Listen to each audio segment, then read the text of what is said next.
Give time to our family. After 21 years of marriage, my wife wanted me to take another woman out to dinner and a movie. She said, "I love you, but I know this other woman loves you and would love to spend some time with you."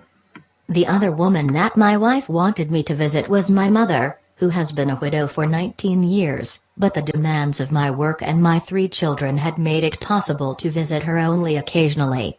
That night I called to invite her to go out for dinner and a movie. "What's wrong, are you well?" she asked.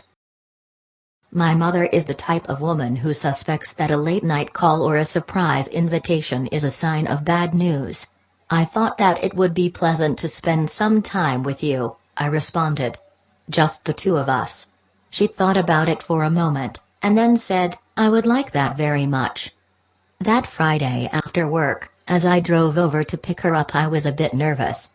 When I arrived at her house, I noticed that she, too, seemed to be nervous about our date. She waited in the door with her coat on. She had curled her hair and was wearing the dress that she had worn to celebrate her last wedding anniversary. She smiled from a face that was as radiant as an angel's. "I told my friends that I was going to go out with my son, and they were impressed," she said, as she got into the car. "They can't wait to hear about our meeting." We went to a restaurant that, although not elegant, was very nice and cozy.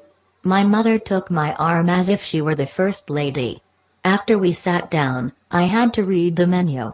Her eyes could only read large print. Halfway through the entries, I lifted my eyes and saw Mom sitting there staring at me. A nostalgic smile was on her lips. "It was I who used to have to read the menu when you were small," she said. "Then it's time that you relax and let me return the favor," I responded. During the dinner, we had an agreeable conversation, nothing extraordinary but catching up on recent events of each other's life. We talked so much that we missed the movie. As we arrived at her house later, she said, "I will go out with you again, but only if you let me invite you." I agreed.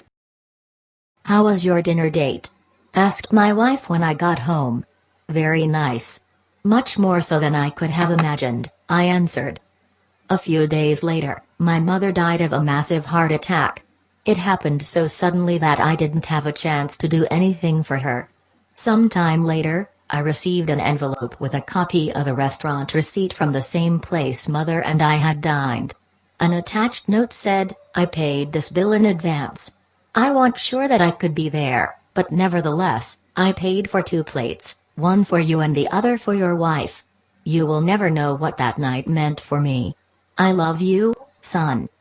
At that moment, I understood the importance of saying in time, "I love you," and to give our loved ones the time that they deserve. Nothing in life is more important than your family.